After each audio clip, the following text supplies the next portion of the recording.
केजरीवाल की पार्टी से लड़ने वाला हमारा छोटा भाई, जिसको हमने अपने खून पसीना बहा करके एमएलए बनवाया था, वो कहता है कि वो मुझे उम्मीद नहीं थी ओवैसी साहब मेरे खिलाफ कैंडिडेट उतारेंगे। अमानत भाई, तुम मेरे छोटे भाई हो, मैं यहां से ये मन ठोक के बात कर रहा हूं। हमें तुमसे ये उम्मीद नहीं थी कि तुम इतने बुज़दिल हो जाओगे, तुम केजरीवाल जैसे संगी के सामने हथियार डाल के लेट जाओगे। हमने ये सोचा था, खुदा की कसम मैंने ये सोचा था कि अगर केजरीवाल किसी वक्त कभी ना बंद करेगा, अमानतुल्लाह तुम उसका हाथ पकड़ लोगे, तुम उसकी जबान पकड़ लोगे और जबरदस्ती भी नहीं मानेगा तो फिर छोड़ के एक झटके में उसे अलग हो जाओगे।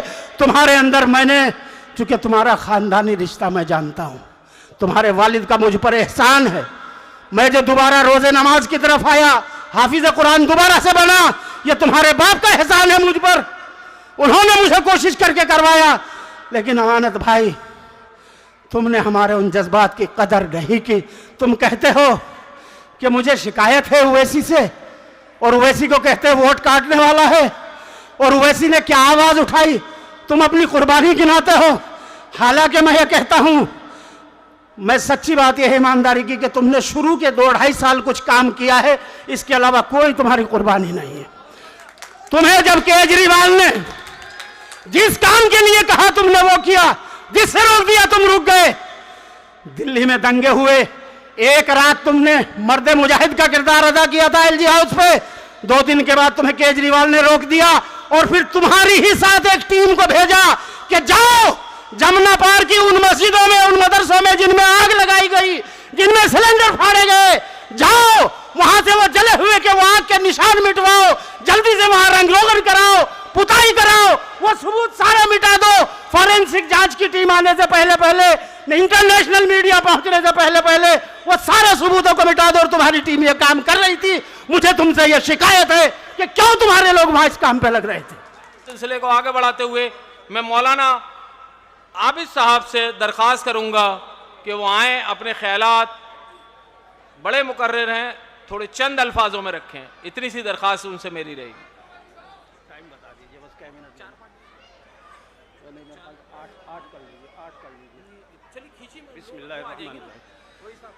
बिस्मिल्लाहिर्रहमानिर्रहीम, अल्हम्दुलिल्लाहि रब्बिल आलमीन, रब्बिश्रह ली सदरी वयस्सिर ली अमरी वहलुल उक़दतम मिन लिसानी यफ़क़हू क़ौली।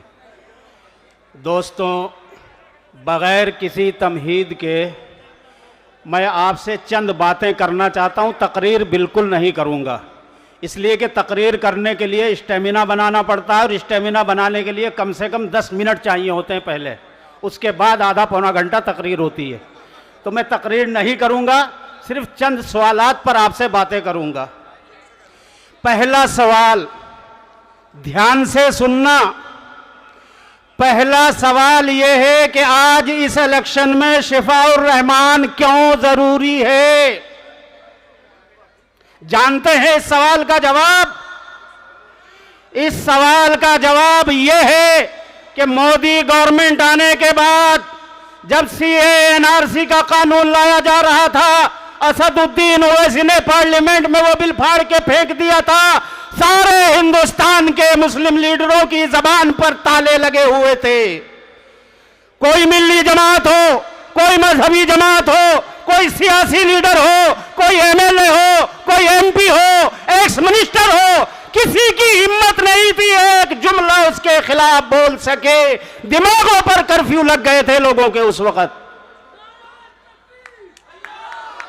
उस वक्त क्या हुआ?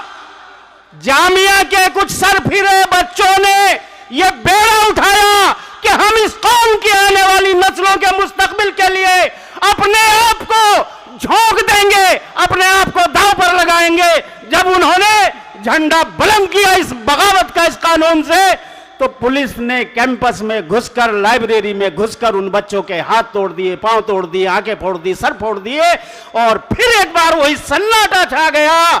उस सन्नाटे के बीच में से एक आवाज उठी। उस आवाज का नाम था शिफाउर रहमान।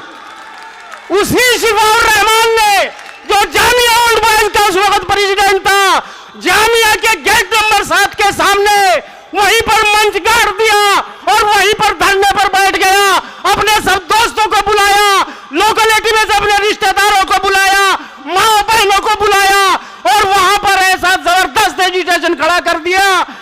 वहां पर जगह तंग पड़ गई तो शाहीन बाग में जाकर के दूसरा एजिटेशन जमाना पड़ा और फिर इस तहरीक का नाम पूरे हिंदुस्तान में शाहीन बाग तहरीक बन गया और ये शाहीन बाग तहरीक एक दीवाना वार तहरीक बन गई। इस हुकूमत की नाक में नाक डाल दी, दम कर दिया। जब इस हुकूमत के पास बचकर भागने का कोई रास्ता न बचा तो फिर कोविड के बहाने से शाहीन बाग तहरीक को खत्म किया गया। कमीनापन आला दर्जे का जो दिखाया, इसमें सबसे पहले कमीनापन जो दिखाया वो उस आम आदमी पार्टी के लीडर केजरीवाल ने दिखाया, जिसके पीछे हम भी थे, महमूद भी थे और मैं तो उन लोगों में से था कि जो शायद 4, 6, 8, 10 लोग ऐसे होंगे कि उसके ड्राइंग रूम में जाकर के भी उससे बात बनवा लिया करता था। लेकिन जब उसका यह घिनौना किरदार हमने देखा, हमने उसके मुंह पर वहीं थूक दिया। आज हमारे इलाके से दो बातें और सुन लीजिए। केजरीवाल ने वोट लेने तलक शाहीन बाग एजिटेशन का फायदा उठाया और इलेक्शन जीतने के, हुकूमत बनाने के फौरन बाद सेंटर सरकार से कहा कि इसको उखाड़ के फेंको, तुम्हारे बस का नहीं है तो पुलिस मुझे दो, 1 घंटे में शाहीन बाग एजिटेशन को खत्म करके फेंक देता हूं मैं। यह केजरीवाल ने कहा था, किसी और ने नहीं कहा था। दूसरा, जब दिल्ली में दंगे हो गए, ये संघी आदमी मुसलमान चीखते रहे, चिल्लाते रहे, ऐसे बुलाते रहे, 1 मिनट के लिए नहीं आया। फिर इसने क्या किया? इसने लिख करके रजामंदी दी, हमारा खालिद उमर हो, हमारा सफोर अदरगर हो, हमारा शिफाउर रहमान हो, खालिद सैफी हो, जितने लोग भी इस एजिटेशन में दिल्ली से उठाए गए हैं उन सबको केजरीवाल ने उनके खिलाफ केस दर्ज करवा के उठवाया है। तब इन बच्चों पर केस चले, इन नौजवानों पर केस चले, ये जेलों में पड़े हुए हैं। ये केजरीवाल का पहला जुर्म है।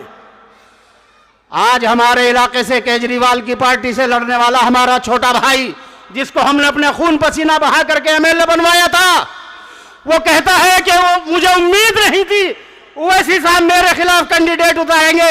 अमानत भाई, तुम मेरे छोटे भाई हो, मैं यहां से ये मंच ठोक के बात कर रहा हूं। हमें तुमसे ये उम्मीद नहीं थी कि तुम इतने बुज़दिल हो जाओगे, तुम केजरीवाल जैसे संघी के सामने हथियार डाल के लेट जाओगे।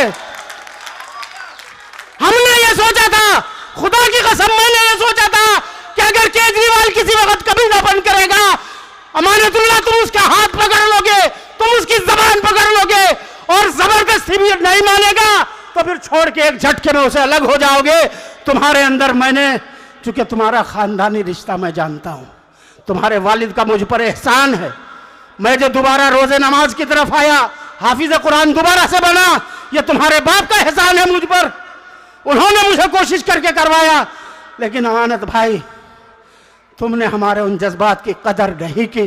तुम कहते हो कि मुझे शिकायत है ओवैसी से, और ओवैसी को कहते हो वोट काटने वाला है, और ओवैसी ने क्या आवाज उठाई, तुम अपनी कुर्बानी गिनाते हो। हालांकि मैं ये कहता हूं, मैं सच्ची बात यह है ईमानदारी की कि तुमने शुरू के 2-2.5 साल कुछ काम किया है, इसके अलावा कोई तुम्हारी कुर्बानी नहीं है। तुम्हें जब केजरीवाल ने जिस काम के लिए कहा तुमने वो किया, जिससे रोक दिया तुम रुक गए। दिल्ली में दंगे हुए, एक रात तुमने मर्द मुजाहिद का किरदार अदा किया था एलजी हाउस पे, 2 दिन के बाद तुम्हें केजरीवाल ने रोक दिया और फिर तुम्हारी ही साथ एक टीम को भेजा कि जाओ जमुना पार की उन मस्जिदों में, उन मदरसों में जिनमें आग लगाई गई, जिनमें सिलेंडर फाड़े गए, जाओ वहां से वो जले हुए के वो आग के निशान मिटवाओ, जल्दी से वहां रंगरोगन कराओ, पुताई कराओ, वो सबूत सारे मिटा दो। फॉरेंसिक जांच की टीम आने से पहले पहले, इंटरनेशनल मीडिया पहुंचने से पहले पहले वो सारे सबूतों को मिटा दो। और तुम्हारी टीम ये काम कर रही थी। मुझे तुमसे ये शिकायत है कि क्यों तुम्हारे लोग वहां इस काम पे लग रहे थे। अमानत भाई, तुमने वहां ईदगाह में रिलीफ का कैंप लगाया, हमने तुम्हें इसलिए एमएलए नहीं बनाया था कि तुम कौम से पैसे इकट्ठे करके, राशन इकट्ठा करके वहां रिलीफ बांटोगे। यह काम तो जमीयत उलमा कर लेती है, यह काम तो जमात इस्लामी कर लेती है, यह काम तो मुशावरत कर लेती है, यह काम तो मिल्ली काउंसिल कर लेती है, दूसरी हमारी सारी मिल्ली जमातें यह काम कर लेती है। हम जिसको एमएलए और एमपी बनाते हैं वो इसलिए बनाते हैं कि अगर मेरी कौम के हुकूक पर कोई सरकार या कोई लीडर डाका डालता है या मेरी कौम के बच्चों के गलों पर हाथ डालता है तो मेरा एमपी, मेरा एमएलए उसकी गर्दन पर हाथ डाल करके उससे कहे कि रोक, ये मेरी कौम के बच्चे हैं, ये मेरी कौम के मेरे भाई हैं, तो इन पर हाथ नहीं डाल सकता। लेकिन अमानत भाई, मुझे अफसोस है तुमने शिफाउर रहमान के लिए एक बार भी आवाज न उठाई। एक खत भी केजरीवाल को न लिखा कि केजरीवाल शिफाउर रहमान को बाहर कराओ, इनके साथियों को जेल से निकलवाओ। और मैं आज, चूंकि वक्त बहुत कम है, मुदस्सिर भाई खड़े हुए हैं, लोग और भी होंगे, आबिद भाई आप अच्छा बोल रहे हैं, बोलिए। मैं फिर कहता हूं कि वहां भी आपने हमें मायूस किया। आप अगर उसका हाथ पकड़ लेते, आप केजरीवाल के खिलाफ एजिटेशन करते, आप मैदान में आते, खुदा की कसम पूरा ओखला तुम्हारी पीठ पे खड़ा होता। और लीडर की ताकत उसकी कौम हुआ करती है, उसके पीछे खड़ी हुई भीड़ हुआ करती है जमहूरियत में, और तुमने वो मौका गंवा दिया। तुमने वो मौका, मेरे भाई, मेरे छोटे भाई, तुमने वो मौका गंवा दिया। आखिरी मौका तुम्हारे पास था, और मैं फिर कहता हूं कि आज भी है। खुदा की कसम खा के कहता हूं, सिर्फ ओखला के नहीं, पूरे हिंदुस्तान के मुसलमान तुम्हें अपने सर का ताज बना लेंगे। तुम एक मिसाल कायम कर दो। लेकिन एक बार मैं एक मिसाल तुम्हें सुनाता हूं। किशनगंज में पार्लियामेंट का चुनाव हो रहा था। जनता दल यूनाइटेड नीतीश कुमार की पार्टी से अख्तरुल ईमान साहब, जो इस वक्त वहां पर स्टेट के मजलिस इत्तेहादुल मुस्लिमीन के सदर हैं और एमएलए भी हैं, वो उस वक्त जेडीयू से एमएलए थे, एक्स मिनिस्टर थे उसी पार्टी से रहे हुए। मौलाना असरारुल हक कासमी का और उनका टकराव हो गया इलेक्शन में। दोनों का इलेक्शन बराबर हो गया। जैसे आज शिफाउर रहमान और अमानतुल्लाह का, अमानतुल्लाह बहुत पीछे है, शिफाउर रहमान का इलेक्शन बहुत ऊपर है। उस वक्त अख्तरुल ईमान ने जब यह पोजीशन देखी, एक तरफा खड़े होकर के ऐलान कर दिया कि मैं मौलाना असरारुल हक कासमी के हक में इलेक्शन से विड्रॉल करता हूं। अमानत भाई, मैं तुम्हें दावत दे रहा हूं, इस मंच से दावत दे रहा हूं, आओ तुम ऐलान कर दो पब्लिक के बीच में खड़े होकर के कि मैं केजरीवाल की झाड़ू फेंक करके मैं शिफाउर रहमान के पीछे खड़ा हो रहा हूं, शिफाउर रहमान के हक में इलेक्शन से दस्तबरदार होता हूं, मैं इलेक्शन नहीं लड़ूंगा, मेरी कौम के लोग शिफाउर रहमान को वोट दो। तो मेरे दोस्तों, मैं गारंटी से कहता हूं, अमानत भाई, मुझे मालूम है कि केजरीवाल उसी दिन तुम्हें निकाल देगा पार्टी से, लेकिन खुदा की कसम, यह कौम जिसका नाम मुसलमान है, पूरे मुल्क में तुम्हें अपने सरों का ताज बना लेगी, तुम्हें अपने कंधों पे उठाए फिरेगी, तुम्हें हीरो बना लिया जाएगा। कुर्बानी देखे तो देखो। तुम दावा करते हो मैंने कुर्बानी दी, क्या कुर्बानी दी? अरे ये कुर्बानी दो और फिर कौन से शिकवा करना कि मैंने कुर्बानी दी थी। काहे की कुर्बानी दे दी? अच्छे खासे यार काउंसलर भी नहीं थे, एमएलए बन गए, 10 साल तक एमएलए बन गए। कुर्बानी दी है या कौन से कुर्बानी ली है? कौन से कुर्बानी ले रहे हो मेरे भाई? अपना हिसाब करके देखना।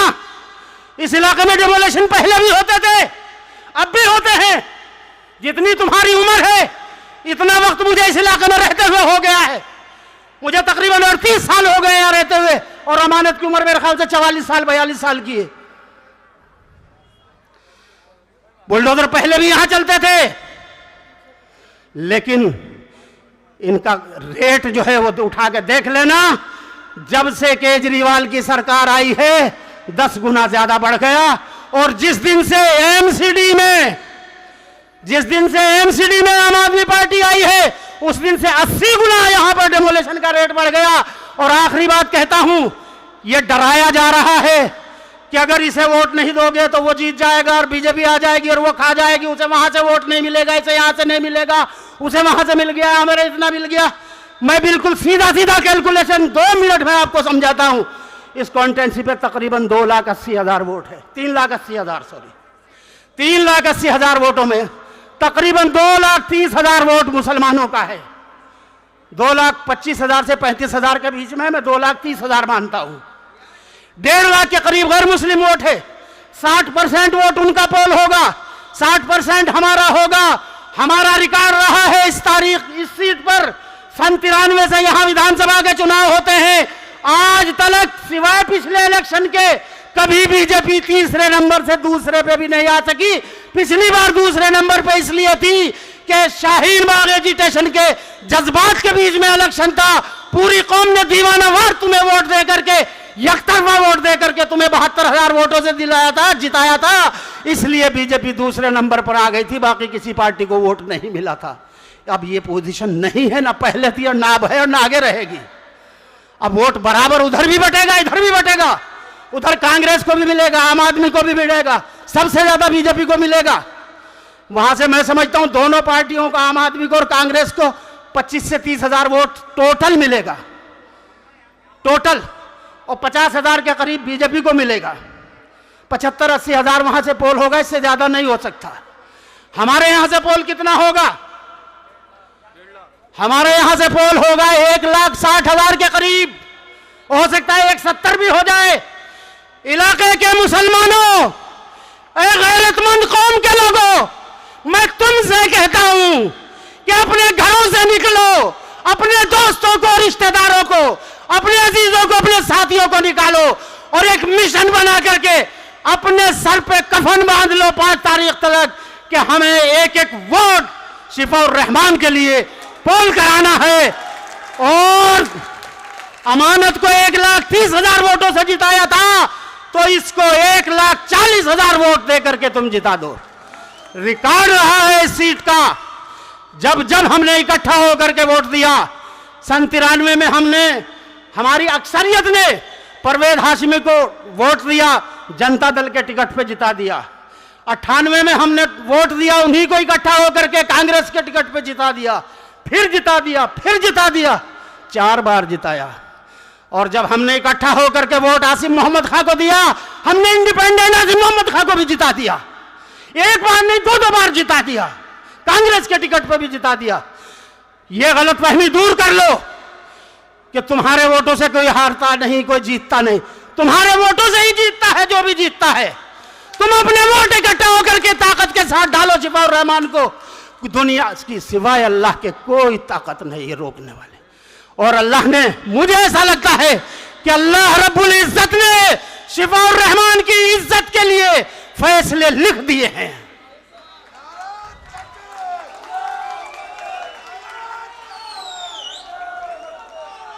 एक आखिरी बात और कहना चाहता हूं मेरे दोस्तों, मजलिसे इत्तेहादुल मुस्लिमीन जो ये इलेक्शन लड़ा रही है, मुस्तफाबाद की सीट पर हो या यहां पर हो, ये सिर्फ इलेक्शन जीतने के लिए नहीं है।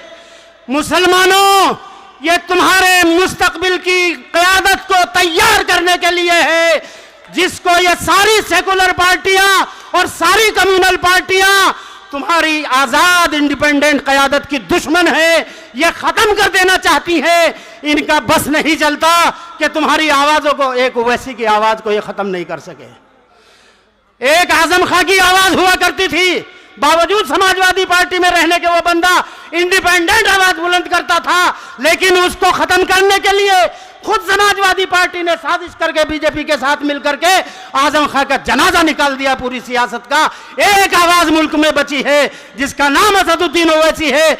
मेरे दोस्तों, मेरा 40-35 साल का तजर्बा यह कहता है कि ये सारे सेकुलर, सारे कम्युनल पार्टियां इस बात पर बिल्कुल मुत्तफिक है, मुत्तहिद है कि मुसलमानों की कोई इंडिपेंडेंट क़यादत इस मुल्क में उभरनी नहीं चाहिए। इसलिए हमारे बीच में से दलाल लोग खड़े किए जाते हैं, हमारे बीच में से एजेंट खड़े किए जाते हैं कि ये जो कम्युनलिज्म फैल जाएगा ये कुछ नहीं कर पाएगा। एक आदमी क्या करेगा, 2 आदमी क्या करेगा। मैं पूछना चाहता हूं, पार्लियामेंट में इंडिपेंडेंट एक ही तो मेंबर है पार्लियामेंट है, असदुद्दीन ओवैसी। हिंदुस्तान के मुसलमानों, मुझे बता दो कौन सा ऐसा मसला है तुम्हारा जिस पर असदुद्दीन ओवैसी ने आवाज ना उठाई हो, और सबसे मजबूत, सबसे ज्यादा दलील के साथ आवाज ना उठाई हो। कौन सा मसला है? मेरे दोस्तों, तुम्हारा एक एक वोट बैरिस्टर असदुद्दीन ओवैसी की ताकत को मजबूत करता है। तुम्हारा एक एक वोट शिफाउर रहमान को ताकत देगा। तुम्हारा एक एक वोट शिफाउर रहमान के साथ में जो 100-150 दिल्ली में जो बंद है लड़के लड़कियां, उनकी ताकत बनता है।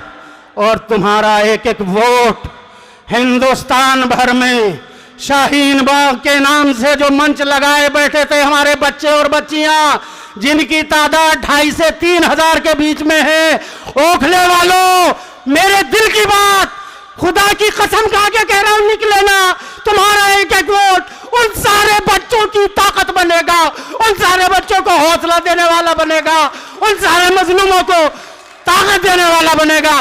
खुदा के वास्ते किसी भी प्रोपेगेंडे का शिकार ना हो करके, बिल्कुल यकतरफा हो करके, किसी की ना सुन करके सिर्फ और सिर्फ शिफाउर रहमान को वोट देना। मुस्तफाबाद में मेरी आवाज पहुंच रही हो तो ताहिर सैफी को एक एक वोट डालना। बिल्कुल किसी की चिंता मत करना कौन क्या कहता है, कौन क्या कहता है। मैं समझता हूं दिल से जो बात निकलती है असर रखती है, पर नहीं ताकत परवाज मगर रखती है। अल्लाह हाफिज।